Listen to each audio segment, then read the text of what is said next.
Amaliyah yang balasannya bukan berupa angka, bukan berupa nominal, adalah as-sabru, sabar. Sabar itu artinya orang yang tahan uji. Sabar itu orang yang tahan banting, orang yang berjiwa besar, orang yang tidak gampang putus asa, itu sabar. Maka dalam hidup dan kehidupan ini dibutuhkan satu sifat sabar dalam segala hal. Kata Allah dalam Al-Quran, innama yuwaffas sabiruna ajrahum bighairi hisab. Sesungguhnya orang-orang yang sabar mendapatkan balasan dari Allah bighairi hisab, tanpa hisab, tanpa hitungan. Maka istilah orang sabar itu tiada batasannya. Kalau kita sabar ada. Nah, kalau sabar ada batasannya, jawabannya ada batasannya juga. Tapi kalau sabar nggak ada batasannya, maka balasannya nggak ada. Maka kata Al-Qur'annya ajrohum bighairi hisab. Balasannya nggak ada batasan, nggak dihitung lagi oleh Allah. Kalau amaliyah yang lain disebutkan angka-angkanya 10, 20, 30, 100. Tapi orang yang sabar tidak disebutkan oleh Allah berupa angka, tapi balasannya bighairi. Nah, sekarang bapak-bapak dalam hidup ini percaya yang mana? Sabar ada batasannya, apa sabar nggak ada batasannya? Sabar ada batasannya, apa nggak ada batasannya? Kalau ibu bapak menggunakan pandangan sabar ada batasannya, berarti balasannya ada batasannya juga. Tapi kalau sabar nggak ada batasannya, ibu bapak dapat balasannya nggak ada. Memang dalam Al-Qur'annya bighairi hisab, ada batasannya orang yang sabar, balasan dari Allah. Cuman kan hati siapa yang kuat, ya. Tapi itulah balasan orang yang sabar. Innama yuwaffas sabiruna ajrahum bighairi hisab, tanpa hitungan, tanpa nominal. Sekarang sabar itu ada berapa? Ada 3. Sabar dalam menjalankan ketaatan, sabar dalam meninggalkan kemaksiatan, dan sabar dalam menghadapi musibah atau ujian. Kita lihat satu-satu. Sabar dalam ketaatan artinya saat kita mentaati perintah Allah Subhanahu wa taala dibutuhkan kesabaran. Saat kita sholat dibutuhkan kesabaran. Saat kita puasa dibutuhkan kesabaran. Saat kita haji dibutuhkan kesabaran. Saat kita berinfak, berzakat, beribadah, membantu orang dibutuhkan kesabaran. Kalau kita tidak sabar dalam puasa saja, Masya Allah, coba. Kalau kita puasa nggak ada sabarnya, habis sahur nih, ya Allah, siang-siang ya, panas ya, aduh maghrib lama banget ya, itu orang nggak sabar. Makanya ibu bapak sekalian, satu-satunya adzan yang ditunggu oleh orang yang berpuasa adalah adzan maghrib. Bahkan kalau kita di hadapan TV, Pak, rebutan remote sama keluarga, cari adzan yang paling cepat di TV, katanya begitu. Padahal sama aja, saking nggak sabarnya. Maka orang yang berpuasa itu dibutuhkan kesabaran. Tar jam 7, ya, baru jam 7, perutnya kriuk bunyi. Jam 10, ya Allah, jam 10 nggak sabar. Begitu adzan zuhur apa maghrib ya, nggak sabar tuh. Tapi bagi orang yang sabar, Pak, dia akan berpuasa semaksimal mungkin. Dia kuatkan jiwanya, dia tahan banting, dia tahan uji. Mau perutnya bunyi kriuk-kriuk, bodoh amat, pokoknya aku tunduk, aku patuh atas perintah Allah, aku akan sabar melaksanakannya. Maka orang yang sabar dalam berpuasa mendapatkan balasan dari Allah bighairi hisab, tanpa hitungan. Sholat dibutuhkan kesabaran, Pak. Coba kalau nggak sabar, bisa bubar duluan. apalagi imam bacaannya panjang-panjang. Kan ada orang yang butuhnya kalau imam itu alhaqumut takatsur sama kulhu. Ya kan? Pokoknya kalau ada imamnya yang bacaannya cepat, yang bacaannya surat-surat pendek, itu banyak penggemarnya. Viral dia. Cuma kalau imam bacaannya panjang-panjang, dimusuhin sama ibu-ibu, panjang bacaannya. Iya kan? Di masjid ini berapa rakaat tarawih? 11 itu bacaannya panjang apa pendek? Nah, sedang ya. Kalau orang yang nggak sabaran, Pak, begitu imam bacaannya panjang, Masya Allah, ngegerutu di belakang. Aduh, lama banget ya, katanya. Lama banget ya, itu nggak sabar. Nggak sabar. Begitu imamnya baca surat Yasin, Yasin wal Qur'anil Hakim, ya Yasin lagi imamnya, kata ibu-ibu di belakang. Baru 10 ayat, ya panjang nih.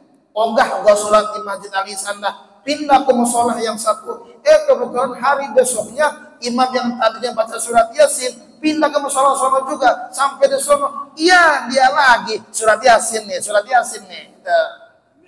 Akhirnya dia nggak sholat tarawih. Kenapa? Gara-gara nggak sabar dalam ibadah. Maka dalam sholat dibutuhkan kesabaran, dibutuhkan keistiqomah, kekuatan jiwa, kekuatan diri, tahan banting, tahan uji. Orang yang sabar dalam mendirikan sholat, balasannya bighairi hisab. Orang yang pergi haji, coba kalau nggak sabar, jangankan pergi hajinya, Pak, daftarnya saja butuh kesabaran tuh. Daftar nunggu 10 tahun, 15 tahun, 20 tahun. Coba kalau nggak sabar, menggunakan jalan pintas, sana kemari, berbagai macam cara. Sabar. Begitupun saat beribadah di Makkah, selama orang umroh, selama orang haji melaksanakannya, harus sabar, harus kuat, harus tahan banting, tahan uji. Coba kalau nggak sabar, semua orang dimencak-mencak sama dia. Pemerintah kurang ajar, gua telat nih, daftar ulama gua, wah, ngomel dia. Tuh, sabar, dibutuhkan kesabaran.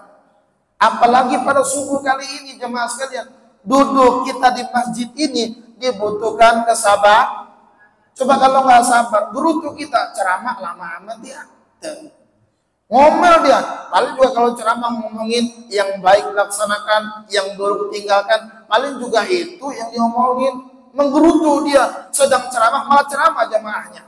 Nggak sabar, apalagi pengen pulang buru-buru. Ini mah enakan tidur buah. Lah tidur kan dapat pahala. Iya sih dapat pahala, cuma pahala gedean mana? Dengerin pengajian atau tidur? Dibutuhkan kesabaran jemaah sekalian. Dalam kita beribadah, baca Quran juga sama, dibutuhkan kesabaran. Coba kalau orang baca Quran nggak pakai sabar, buru-buru dia cepat selesai, akhirnya rusak tajwidnya.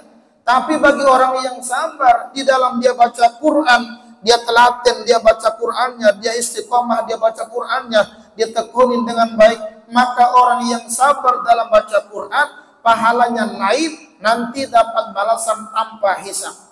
Itu sabar dalam menjalankan ketaatan kepada Allah.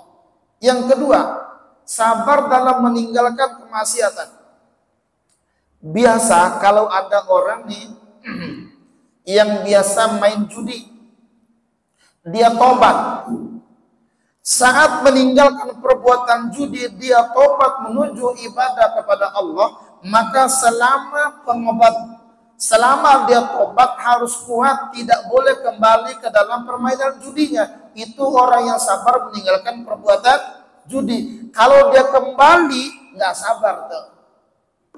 Itu tobatnya tidak nasuha, tidak maksimal. Maka kata Allah, tubu ilallahi taubatan nasuha. Tobatlah dengan sebaik-baiknya tobat, taubatan nasuha namanya. Ada orang berbuat zina, dia maksiat, gonta-ganti pasangan, tapi dia tobat, dia kembali kepada Allah Subhanahu wa taala dan meninggalkan perbuatan zina tersebut, dia lakukan dengan kesabaran, tidak akan kembali. Itu orang yang sabar tuh. Cuman kalau kembali maksiat, nggak sabar namanya.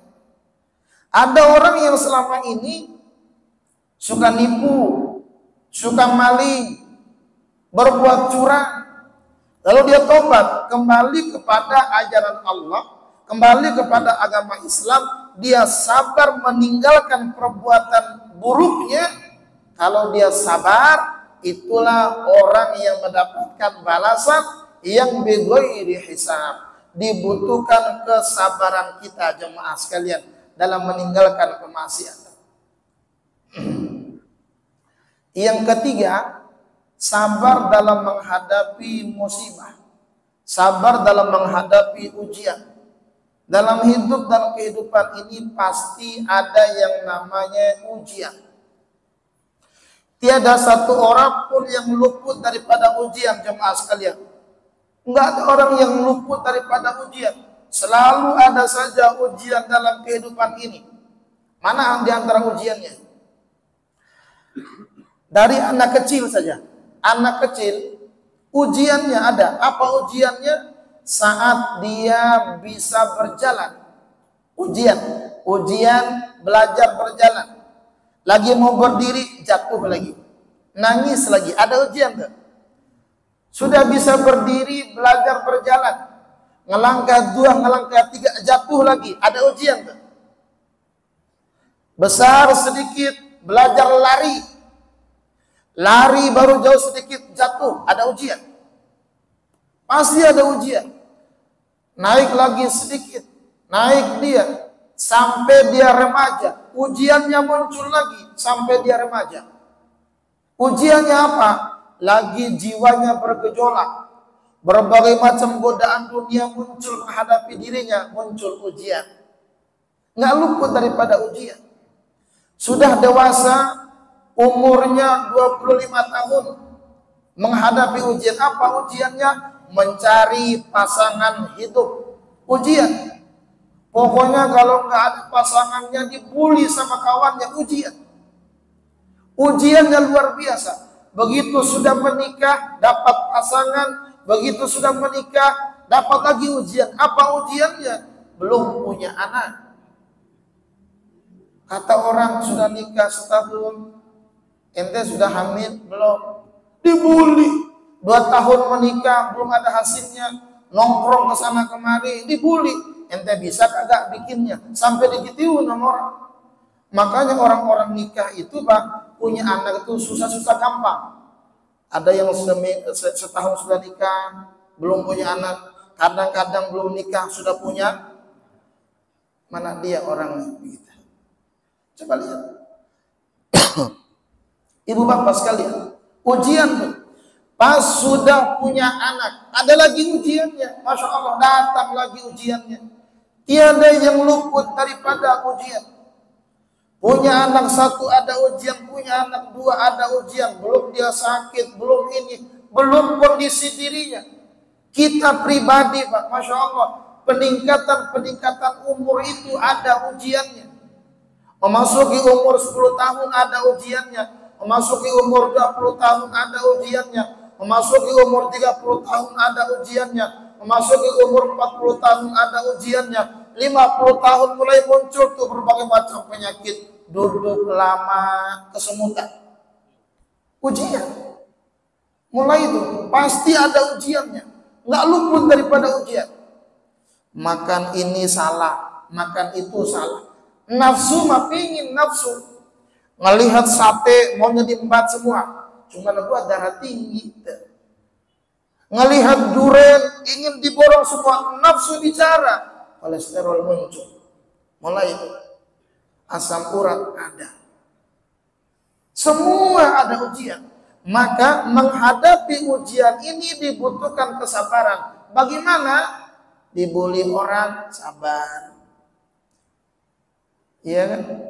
Melihat durian, gua darah tinggi, kolesterol, sabar. Melihat sate, daging, gua darah tinggi, sabar. Sabar. Emang setiap orang ada porsi-porsinya. Kalau kita nabrak Pak, wah, habis kita. Habis. Maka orang yang sabar menghadapi yang demikian Pak, mendapatkan balasan dari Allah Subhanahu wa taala.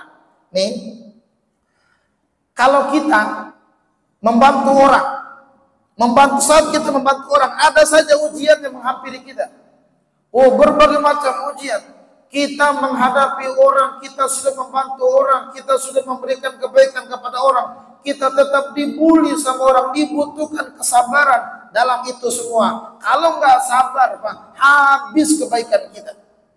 Kalau nggak karena gua lo, nah bahayanya begini nih. Jangan. Kita sudah bantu orang, kita sudah memberikan nafkah kepada orang, kita sudah memberikan bantuan yang sebanyak mungkin kepada orang, itu orang akan menyerang balik kepada kita. Akhir terkadang kita tersakiti, muncul tuh. Kalau nggak karena gua nggak bakal begitu, hilang sudah pahalanya. Sabar. Tuh. Maka orang yang sabar itu orang yang tidak gampang putus asa. Maka jangan sampai putus asa. Harus kuat jiwa kita. Berapa banyak orang yang bunuh diri Pak, karena nggak sabar menghadapi ujian dalam hidup ini. Sampai-sampai ada orang bilang, putus asa bukan sifatnya lelaki, apalagi sampai sempat bunuh. Orang sini nggak punya kaset kali ya? Iya. Penyanyi saja tahu jangan putus asa. Berapa banyak orang yang jalan pintas karena putus asa, nggak sabar menghadapi musibah ini, nggak sabar menghadapi ujian. Begitu kita sabar jemaah sekalian, balasannya amat luar biasa. Maka lihat di Al-Baqarah.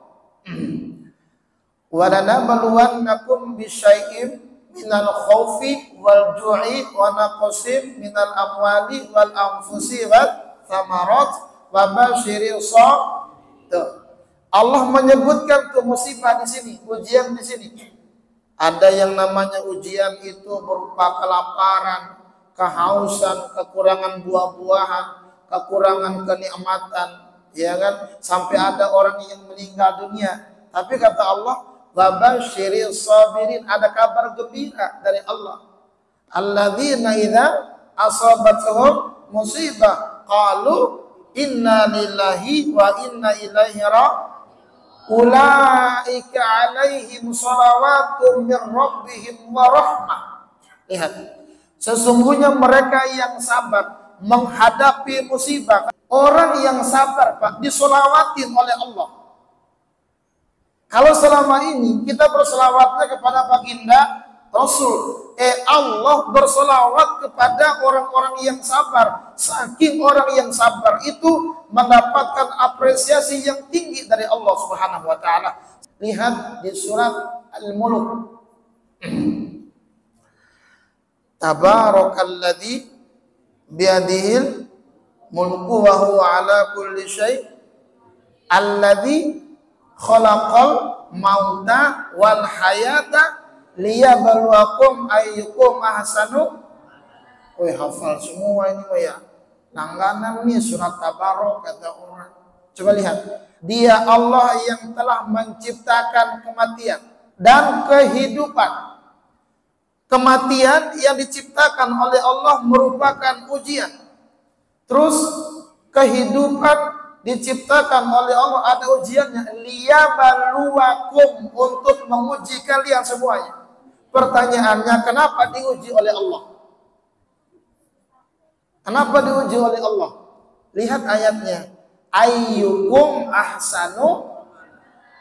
Kata Allah, siapa di antara kalian yang paling baik amal perbuatannya. Jadi diuji oleh Allah berupa kematian, berupa kehidupan adalah ayyukum ahsanu amala. Siapa yang paling baik amalnya?